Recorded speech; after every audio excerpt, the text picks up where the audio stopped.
Welcome back. Oh my goodness, we've got some delicious food for you today. Some absolute classics, and the first classic is the perfect vegan roast dinner. That is followed by a cheese toastie, but of course it's plant-based. Avocado snack hacks for the win. We're going to show you how to make a delicious plant-based sticky toffee pudding. And then a curry house jalfrezi, which has the best hack ever. You need to stick around for that. First up, it's the perfect vegan roast dinner. Oh my goodness, now look at those potatoes. Oh wow. Roast dinners any day of the week gets my vote.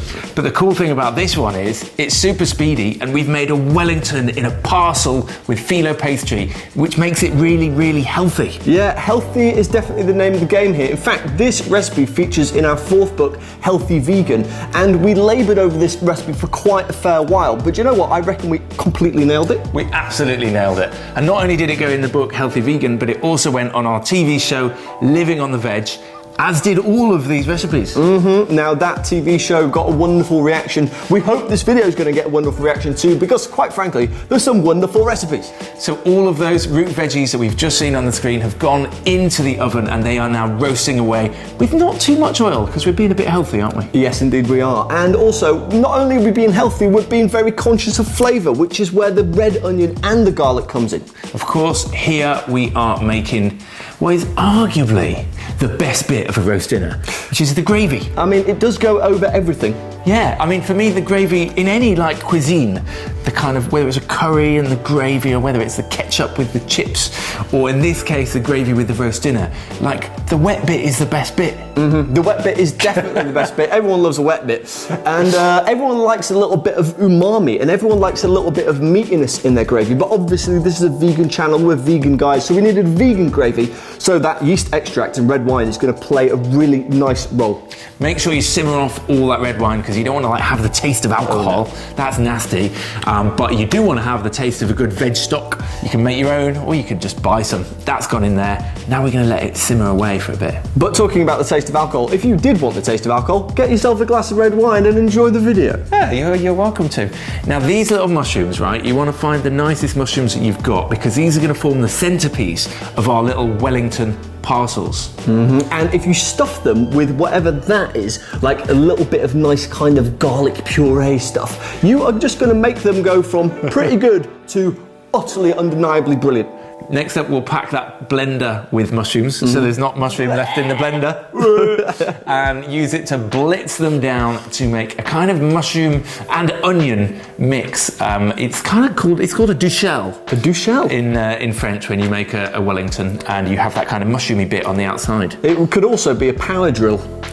A duchelle? I mean, it's the sort of thing that maybe would be a power drill, or like a fast motorcycle. But talking about like gadgets, a food processor is a great thing to have in your kitchen. Absolutely, we use ours all the time, and you know, you can see those mushrooms have been well and truly minced in our blender, and they're going to form kind of this mince.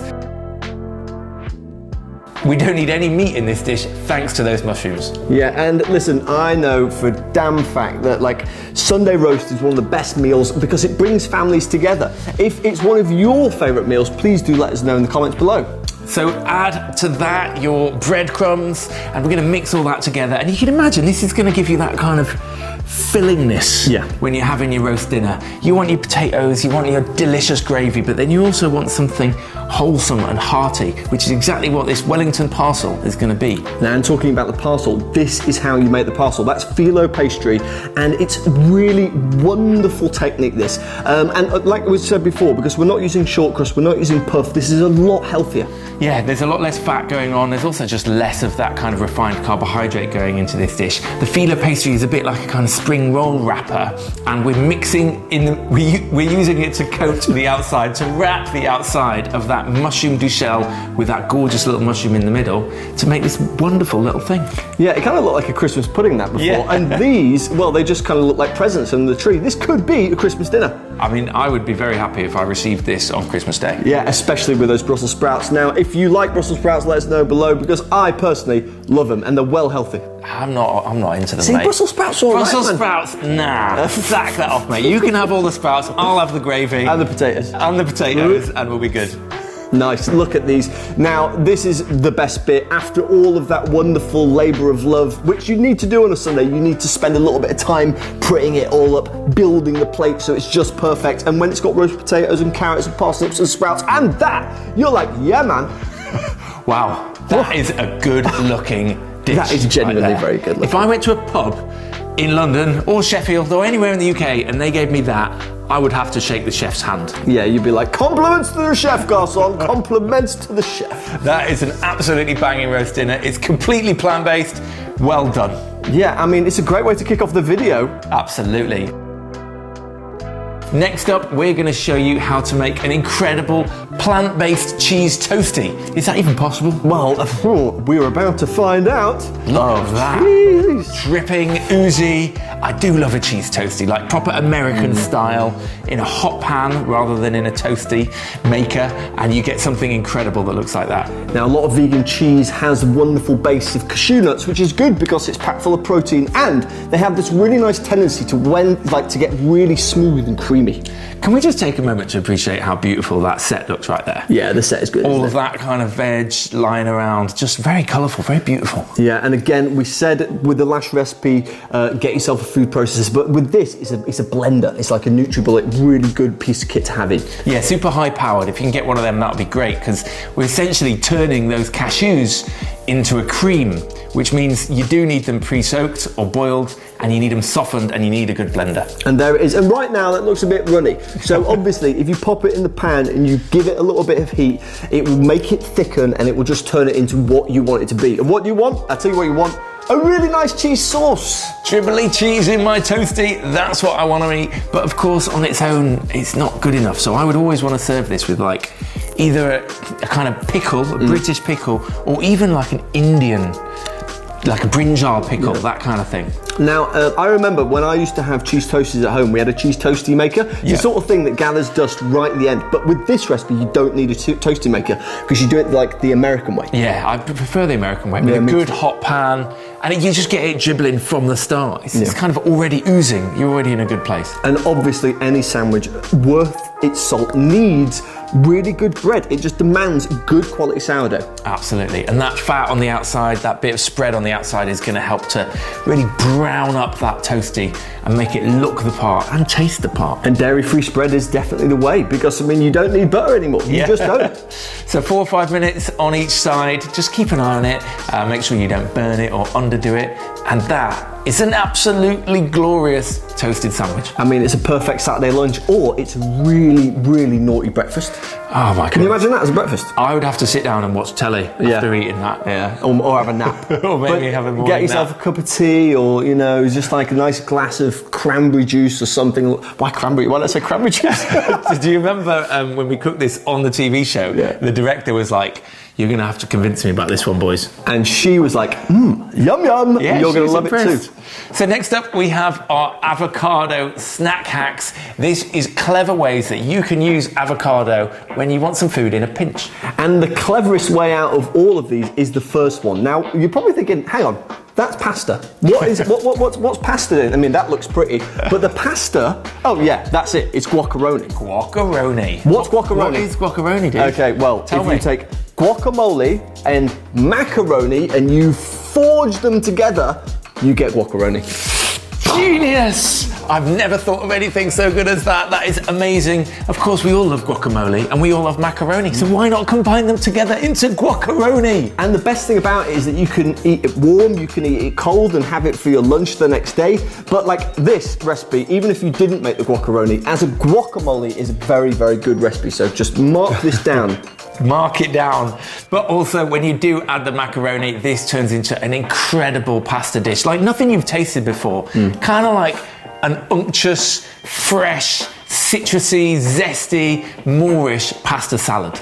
And the thing about avocado is it's got a lot of fat in, so it's got like a really beautiful creamy mouthfeel. Because obviously when you're making pasta, you usually pop a little bit of oil on just to give it a little bit extra. So this like does the job. Look at it, it's so kind of smooth and creamy. There's a lot of sauce to that pasta, which is exactly what you want. And I think you could probably pimp it out a little bit more. Like imagine if you're taking some roasted asparagus or roasted sprouted broccoli, or even some sprouts like we had before. You could pop a bunch of that stuff in there, it will make it even better, even though it's pretty damn good as it is. I'd say forget the sprouts. But yes, let us know your thoughts on guacamole. Does it make sense? It does to us. Let us know down in the comments, and do subscribe if you're not already. And now we're going to show you our next snack hack. Oh, and the next snack hack, because guacamole was good, how are we going to top it? Well, I'll tell you how we're going to top it. We're going to top it with Pimped pink avocado toast. So this is inspired by a cafe just over the road from where we used to go, called Coffeeology. So just over the road from where we used to live. Yes. That's what I should have said. That's right. And this is pink beetroot hummus with avocado on top of it. It's absolutely incredible. Our good mates Dave and Steve, the happy pair, we had something like this at their cafe in Ireland as well. Oh, did we? Yeah. But check this out. Oh my God. That's well chopped avocado. That is a well sliced avocado. Yeah. It's like perfect. Of course, a little bit of salt on there.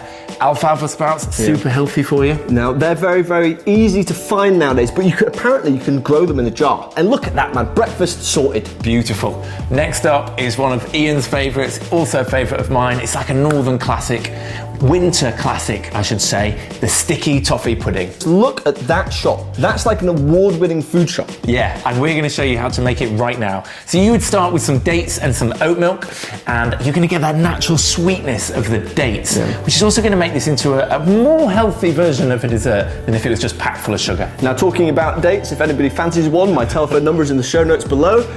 It's 07774747774. Give them a call. Yeah. Bicarbonate of soda will give it a nice fizz. Yeah, it's gonna kind of help it to rise, because we obviously don't use eggs in our baking, but you will not be able to tell the difference. We challenge you to tell the difference between this and a non-vegan sticky toffee pudding. Yeah, you mentioned that this is definitely one of my favourites. I mean, this sticky toffee pudding can do no wrong, in my humble opinion. It's like a pub dessert. Yeah, it is. It's a classic. Yeah. And one of the best reasons for it being so delicious is obviously it's smooth and it's silky and it's sweet, but it's all those spices. Yeah, absolutely. You've got all of those kind of winter warming spices going in there. Obviously the sweetness as well. And then we like to top it with a little bit of dairy-free ice cream as well. Oh, you need that little bit of dairy-free ice cream. So, basically, this, like we said at the beginning, this is like abundant comfort food. If you had this to finish off the thing that we made right at the beginning, you are looking at arguably the greatest meal. I think this entire list of 5 recipes could just be someone's best day ever. Yeah, I mean, it's a death row dinner for defo. Absolutely. Yeah. And that's why we shot it as the first episode of our TV show, Living on the Veg. We thought we'd make you all a video, a compilation of all of those recipes, so you've got them forever.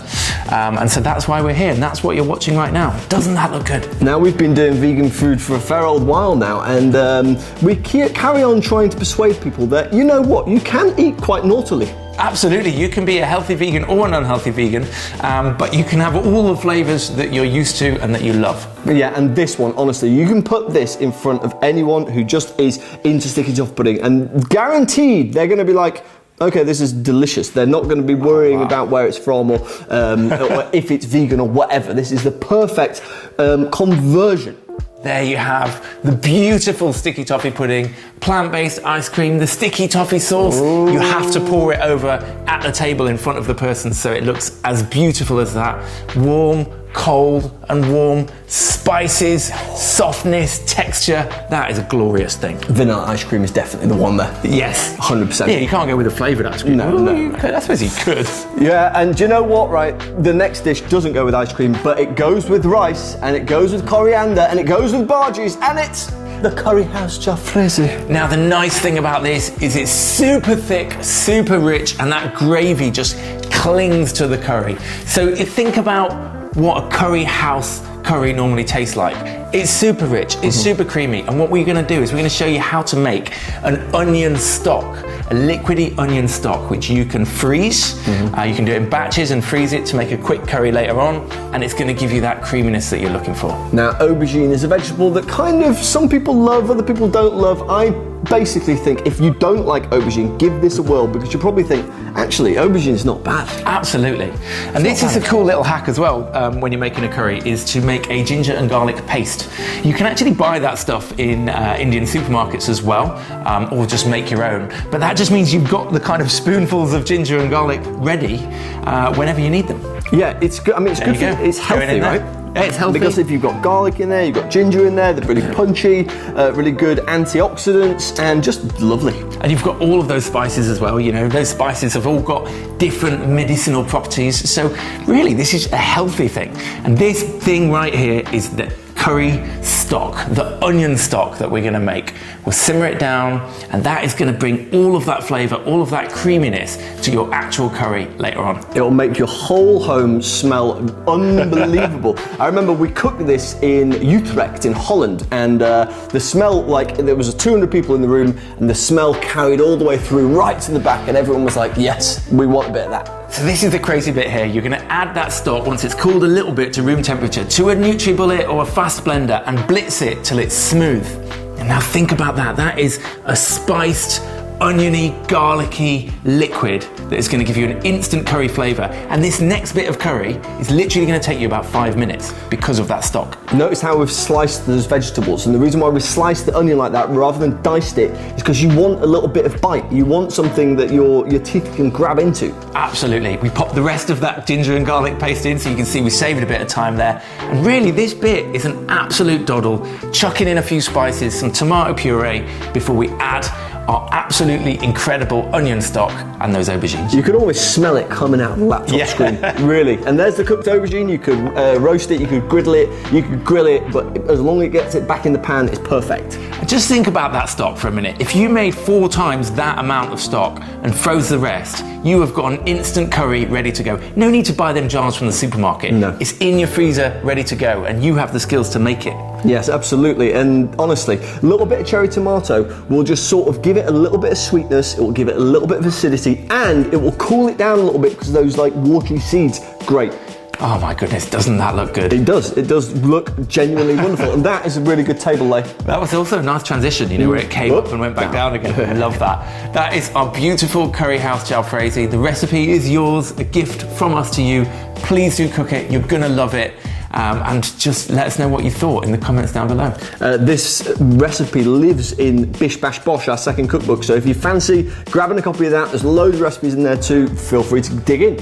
Do subscribe if you haven't already, because we make delicious food like this pretty much every single day, and we just want to keep feeding you. And yeah, let's just appreciate once more how beautiful that jalfrezi is. And if you've got any pals or any mates or any family members who are maybe thinking about eating more plant-based food but don't know where to get the recipes, send them our way, because we've got recipes for days.